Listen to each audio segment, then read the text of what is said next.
রান্নার বাইরে তেজপাতার পাঁচ অবিশ্বাস্য ব্যবহার। বিরিয়ানি থেকে পায়েস, রান্নার সুগন্ধ আনতে তেজপাতার ব্যবহার বহুদিনের। তবে শুধু রান্নাঘরেই নয়, এই সাধারণ তেজপাতায় রয়েছে এমন নানা রকম স্বাস্থ্যগুণ যা ডায়াবেটিস নিয়ন্ত্রণ, হার্টের সমস্যা কমানো থেকে শুরু করে মানসিক চাপ দূর করা।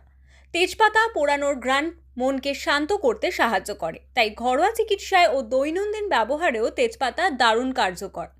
গৃহস্থালির নানা সমস্যারও সহজ সমাধান লুকিয়ে রয়েছে তেজপাতায়। সাবান দিয়ে বাসন মাজার পরও যদি আষ্টে গন্ধ থাকে, তবে তেজপাতা দিয়ে আর একবার মেজে নিলেই সমস্যা মিটে যায়।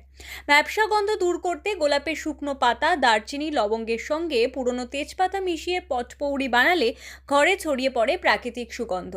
রান্নাঘর বা আলমারিতে তেজপাতা ছড়িয়ে রাখলে আরশোলা, পিঁপড়ের মতো পোকামাকড় দূরে থাকে। স্বাস্থ্যের ক্ষেত্রেও তেজপাতার ব্যবহার বহুমুখী। তেজপাতা ফুটিয়ে বানানো চা গ্যাস অম্বল কমায়, হজমে সাহায্য করে এবং ঠান্ডা কাশির উপশমে কার্যকর। চুলের যত্নেও ব্যবহার করা যায় এই তেজপাতা। তেজপাতা ফুটানো জল শ্যাম্পুর পর চুলে লাগালে চুল হয় নরম এবং উজ্জ্বল। ছোট্ট একটি তেজপাতা, অথচ উপকারের তালিকা এত লম্বা।